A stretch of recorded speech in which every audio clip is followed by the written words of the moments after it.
All right, the Senior Bowl continues and the Texans search for an OC continues. We got a new couple of interviews that we know about. One interview that might not happen that it feels like a lot of people want.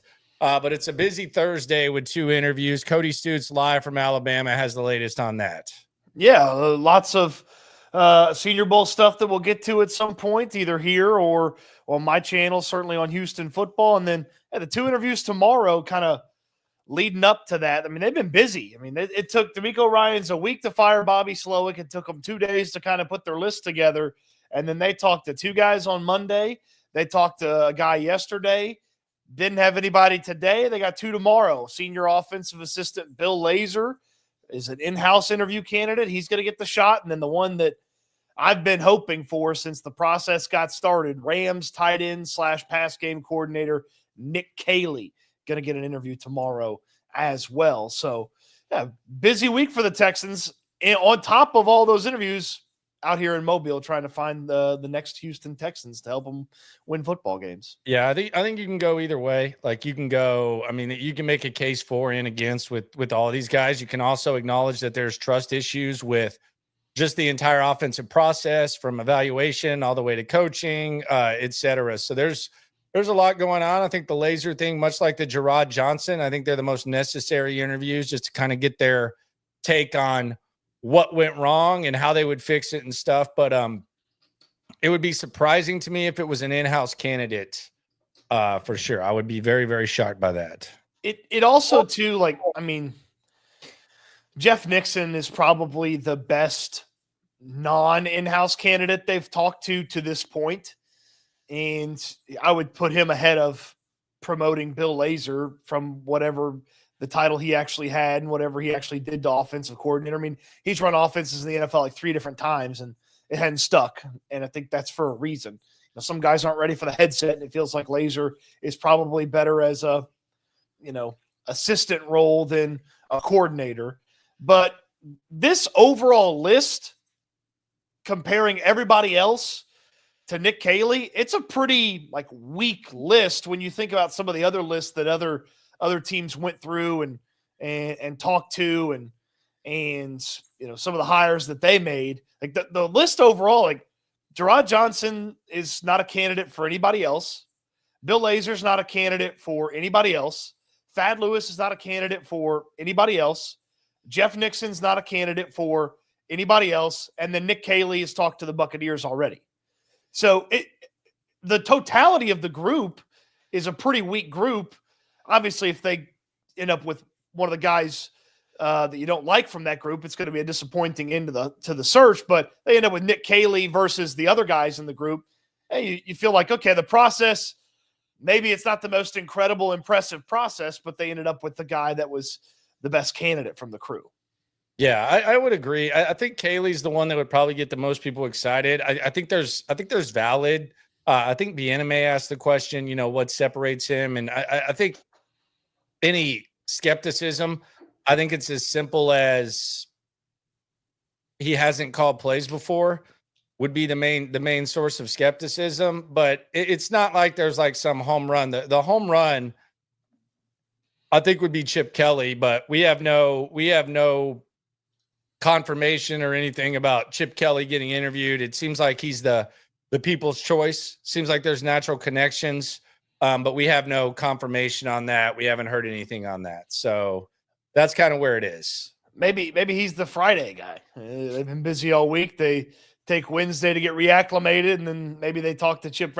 I'd be pretty surprised if there's not at least an interview or an official, hey, the Texans wanted to talk to Chip Kelly. He wasn't interested, or he wanted to talk to them. They weren't. I'd be pretty surprised if there's not some sort of reporting coming out one way or the other. I just don't think he's a guy that you interview. I think that if you talk to Chip Kelly, you're hiring him. He's got a badass job right now. He's got a nice gig. He's making a couple $1 million. So it's not. I know that there's people saying, well, why wouldn't you want to talk to Chip Kelly? He's connected enough, and enough to where whether or not he wants the job. So to me, like if the announcement comes down that they're talking to Chip Kelly, I think they're just figuring out details.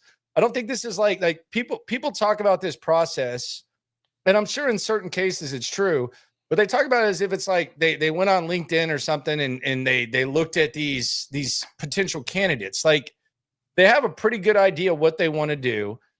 They have a pretty good idea what direction they want to go. So if they don't interview Chip Kelly, it's not because they didn't want to entertain the possibility of Chip Kelly. It's probably because Chip Kelly didn't want the job. That's just how I look at a candidate like Chip Kelly for a gig like this. Maybe that's an ass backwards way of thinking, but that's just kind of how I think. That's how I think of it. So it's almost like say it again. You think if Chip Kelly said, "I want this job," that search be over and he'd be the coordinator?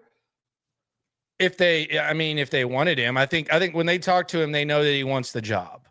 Like I don't think they're going to waste time with a guy like Chip Kelly. It's kind of like whenever a player like does something good, like back when the Texans were bad, like a player will be on Baltimore or Kansas City and he'll do something good, and it's like he's making $3 million, and then you hear people say, "Oh, he could have made $3. You could have had him." It's like, well, he didn't want to go there. If Chip Kelly wants the gig, I think he's probably going to get the gig. I think it takes two to tango in this situation. I think that these other guys that we're talking about, yeah, they probably want to talk. The Texans probably have a decent idea of what they want to do, but I just don't think that Chip Kelly is someone that like they're going to, if they talk, that means that he's probably going to get hired. That's just how I look at it. Okay. Don't know if that's fair or not. You disagree? I don't necessarily disagree or agree. I just think, there was the initial report that there's some interest there.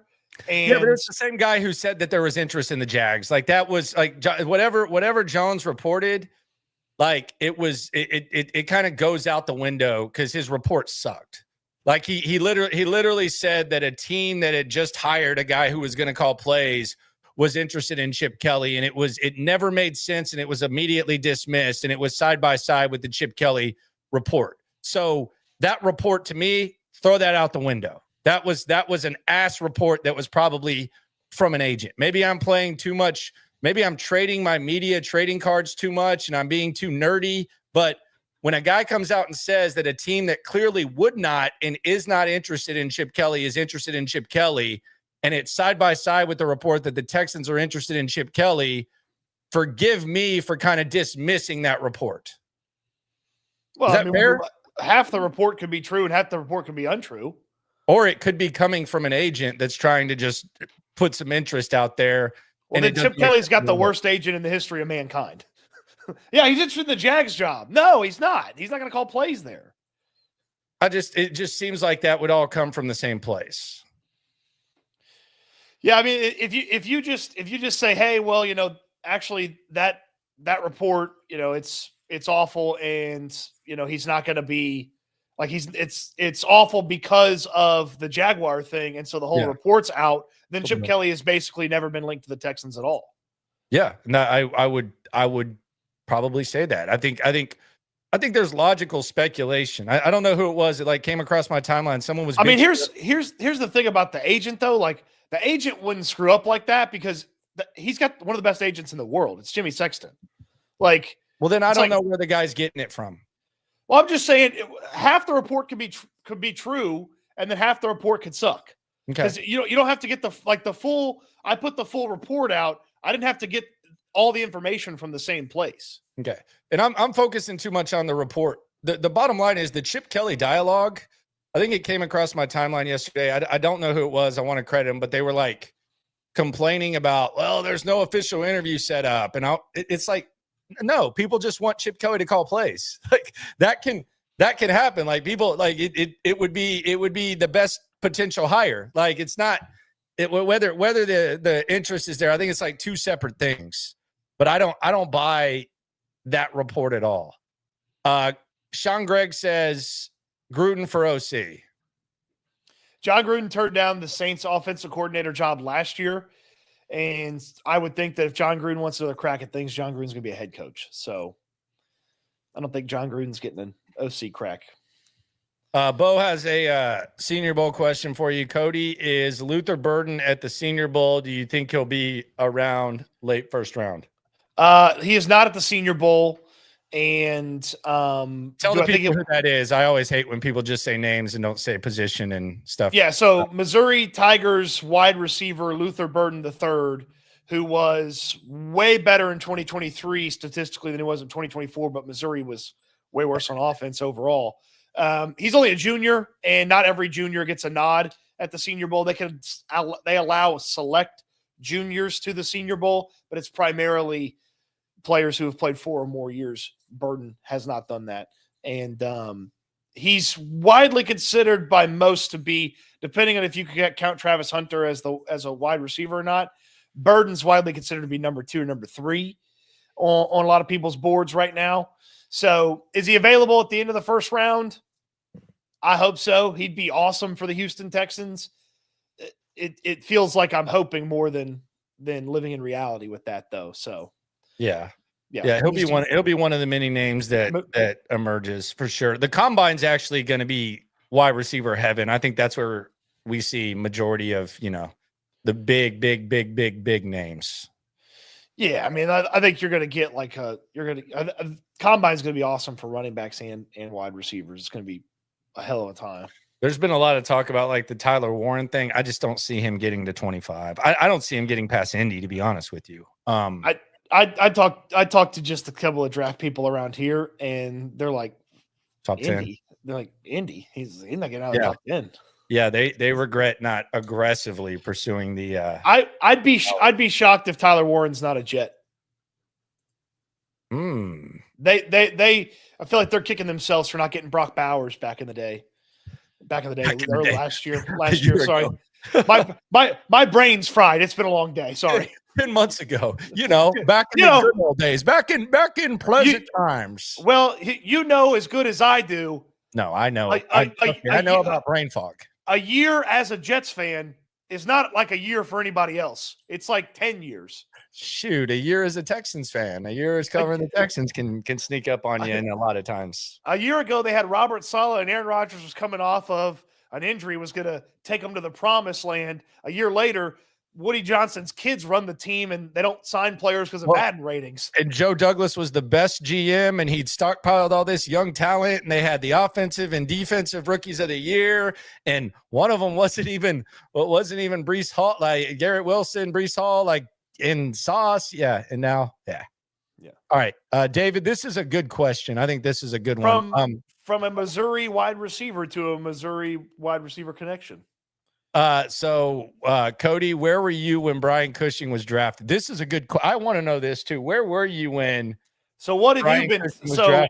So what have you been talking about? Like, what stories have you been telling over on the locker room? I don't. What stories have you been telling on the locker room? Is what I want to know. I just asked, or he asked, and he was courteous enough to put the super chat. He wants to know, where were you when Brian Cushing was drafted? What were you doing? This is one of those things where, like, if this was a movie, it would cut quickly to you in the locker room being like, hey, somebody asked Stoots the next time he's on where he was when Brian Cushing was drafted. And then it cut to David sending the super chat, and then you giggling and David giggling, and then everybody getting to hear the story. So here's the story. I was on the second floor of the apartment complex, The Grove in Lubbock, Texas, on Saturday afternoon, because the draft used to all be one day. And Landry, 2 days, 3 rounds for day one. No, they used to do it all in one day. No, but this was 2 days at that time, because we go Saturday into Sunday. I don't think so, but okay. Yeah. Yeah. You were a little. Your brain was a little fogged at the time, I think. I don't know. Oh, you want me to tell a story, or you want to tell a story? No, go ahead. And then Landry in college, he would just take 7 different things of booze, and he would make punch that would just it tasted good because he had probably 90 grams of sugar in an ounce, but it also had 200 proof worth of alcohol in there. And you have half a cup, and you're feeling pretty good. And when you're me, you have more than half a cup and you're just getting absolutely crushed. And you're a little upset that the Texans didn't draft Jeremy Maclin. And then what happened? Did you get sick or anything? I think that I was just like, man, I kind of wish they had drafted Jeremy Maclin to go with Andre Johnson. I liked the Missouri wide receiver. Did you throw up or anything? Did you throw up? Did you make a scene? Anything? Okay. Yeah, no. All right. I do not recall. There's the tail. All right. Appreciate the super. There. So no Chip Kelly. How does that make you feel? If they don't interview Chip Kelly, is that like the end of the world?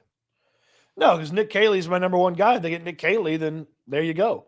And if they don't interview Chip Kelly, there's a very clear reason why Chip Kelly is not the offensive coordinator of the Houston Texans. Maybe that reason never makes the light of the day, but we could speculate that Chip didn't like the opportunity. Chip got paid more money at Ohio State. Chip liked the Ohio State job more, or the Texans wanted to go with a younger guy, or Nick Caserio thought Chip Kelly was too fat. There could be a multitude of reasons. Yeah, right. I don't think Caserio looks that. How many fat people coach the Texans? I think there's a thing here. I hinted at it the other night, but I think Chip Kelly being a large individual, I think that works against him. Yeah, he should fire like a Brian Flores like lawsuit against the Texans for discrimination. I think there's some like internet rapper that's suing one of the rideshare places because they wouldn't give her a ride. Yeah, she's like 600 pounds. She's much larger than Chip Kelly is. Yeah, she is. I don't know if she's going to win that case. That seems a little bit tough. I'm rooting against her. I remember when I was at the dry cleaners that I go to. Nice dude, man. He made it through COVID. Good dude. Small business guy. He's got his family there. And this dude came in, and I guess like he was huge. He was probably like 550.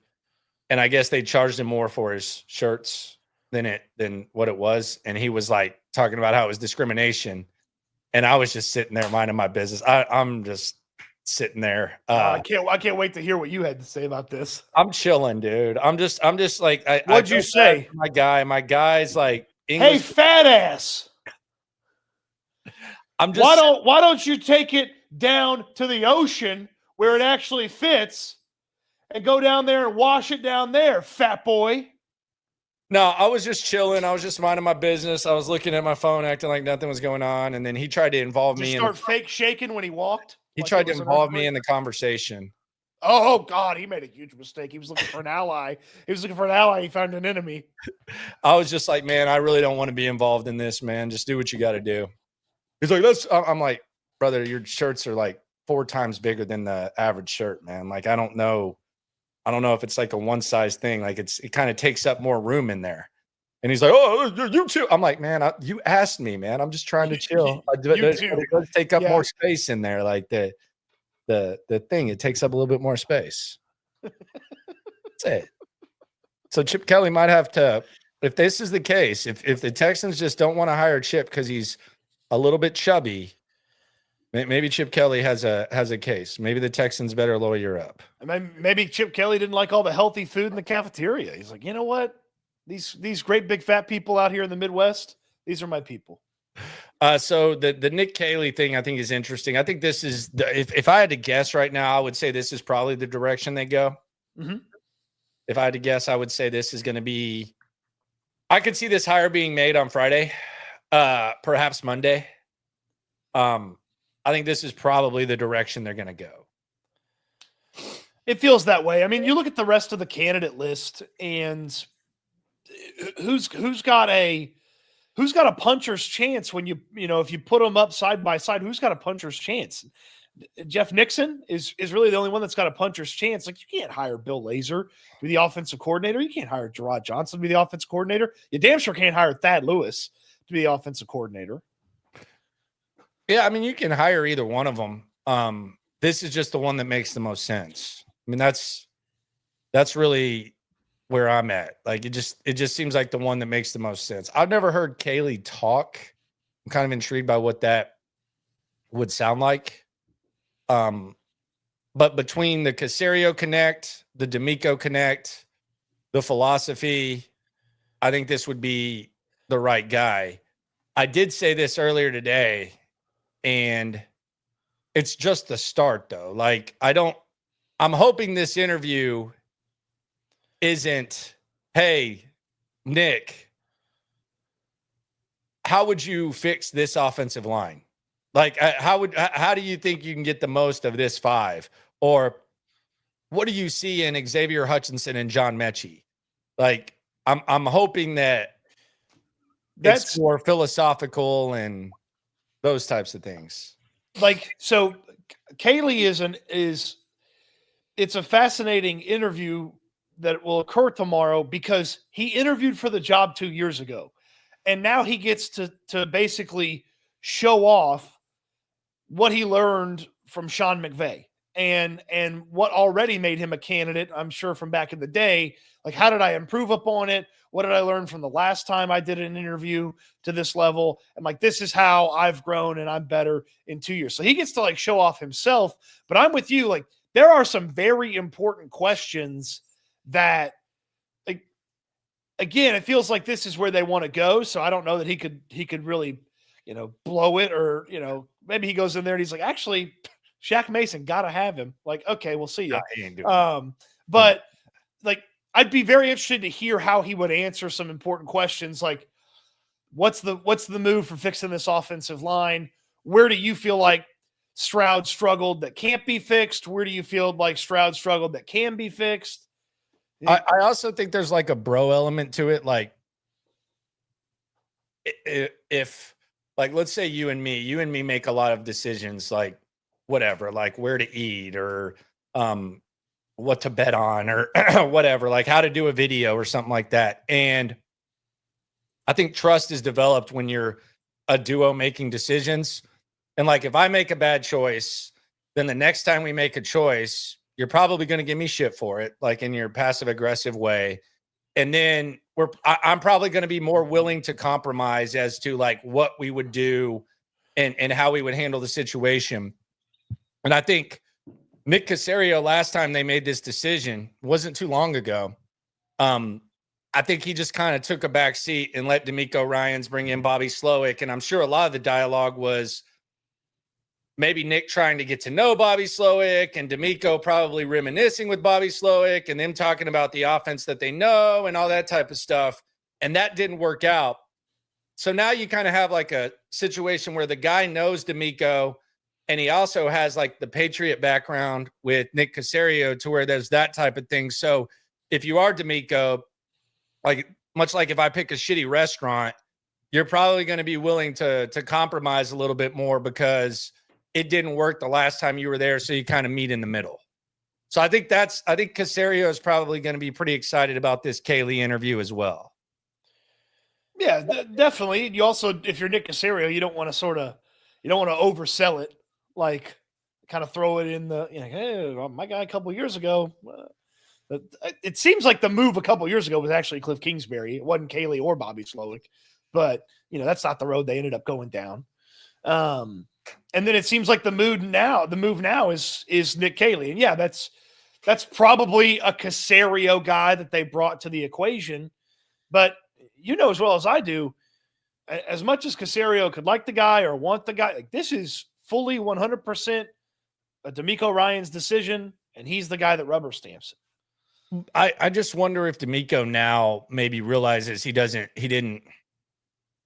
want to be careful with this because what's true today won't be true tomorrow. And D'Amico's a young coach, but maybe he's a little bit more like open-minded or aware that maybe he has kind of a blind spot offensively, where he's a defensive-minded coach, and maybe he realizes that after watching the way his team performs in 2 years, if he's like willing to kind of take a back seat now, much like Caserio was willing to do 2 years ago. Like, you think like, hey, the failure that we had, the way that we operated for 2 years, has now opened the door for change in the way that we're going to operate overall. Yeah. And that's an element of the hiring cycle as well. We got to be able to have a guy that we can let into because I don't think Bobby Slowick could have stood on the table and got anybody drafted. You know what I mean? Like, I don't think he had that kind of juice or power in the building. Like, maybe they allow somebody else into the upper echelon of decision making, and they get kind of that offensive guy that they trust into sort of the decision making and operation and build out of how they do everything. Yes. And maybe that guy is just simply more Caserio, but maybe it's Caserio with Kayley as well. Yeah. Bo asked Landry, you still have the belief that the Texans had someone in mind from the start, or as your thinking shifted? No, I think they did. And quite frankly, like, I don't think that Nick Caserio, D'Amico Ryans, whatever the process is of requesting an interview, I don't think they surprised Nick Kayley. Like, I don't think Nick Kayley got a call and he answered, said hello, and they said, hey, the Texans want to interview you for OC. Like, I think that he probably had a decent idea that call was coming. Maybe I'm cynical. I don't know. I don't think it's like some surprise. The process itself would tell you that they had the guy in mind. It was the guy they're interviewing tomorrow, Nick Kayley. Like, they're the only people that talk to the other guys, and then you've got Nick Kayley. Like, the whole process and who were candidates shows you they had somebody in mind. Now, do I feel like the Nixon interview, Jeff Nixon, the Syracuse offensive coordinator, do I feel like that was hey, let's get this guy, let's kind of pick his brain, let's see what he's got. And then if the guy we hire is awesome and is one and done, like we've seen in Tampa, maybe we've already got somebody kind of in the hopper ready to go. I feel like that's maybe why Nixon and even maybe Thad Lewis are in the conversation. But the process and the candidates, none of these guys can stack up to Nick Kayley, it feels like. So it does feel like when they fired Bobby Slowick, they had a number one guy. Okay, we can get him. I mean, remember when Kayley was like going to talk to the Jets, and that was it? He never even got to the Jets.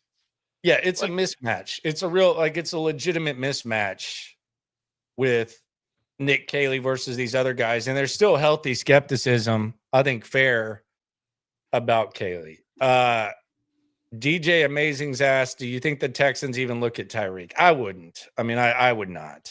What's their look at? I mean, he's expensive and he's slower than he used to be, and he's disruptive. Crazy. So, yeah, I mean, we both said it in different words. Yeah, he's nuts, man. He knows that. He knows he's nuts. He wanted to leave Miami? Now he doesn't want to leave Miami. I can't. Oh yeah, I'm hitting the door, and then it was like, actually, I'm good. Yeah, actually, I talked to the guys, and it's good. And I got an extension at the start of the year, and now I got to figure some stuff out. Yeah, they gotta get younger. They gotta address all areas. And my whole thing too, as you're at the Senior Bowl, like you're talking about all these guys. I'm not going to dismiss like who you take in the first round or whatever, but I'll be very disappointed if they go defense in the first round. You should be. I mean, I just like D'Amico coaches them up. They invest a lot in the defense. I would just be very, very disappointed. Maybe the opportunity presents itself and someone falls to you and you just can't pass it up. But I've almost put myself in position to where it's just got to be offense. Well, I just don't know that there's not really a player that I'm sitting here and I'm like, yeah, if that guy was there, you just have to take him. Like, there's not even like really even you're not going to take a guy at 25 that starts over Lassiter or Stingley. You're not going to take a guy at 25 that starts over Daniil Hunter or Will Anderson. You're damn sure not taking a guy at 25 that starts over Azeez Al-Shire or Henry To'oTo'o.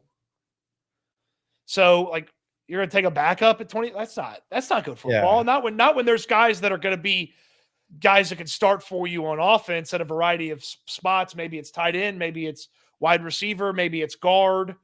taking a backup at 25. That's something that the Chiefs get to do off of a championship. That's not something the Houston Texans get to do off their bashing their head against the divisional round wall again. Yeah, and look, the reality is we got like 3 months till the draft. So free agency will kind of shape things up a little bit, and we'll just kind of see how it goes. I do wonder if it feels like they could. Caserio can always throw a wrench into this, and he's done a good job kind of zigging and zagging and keeping people off their feet.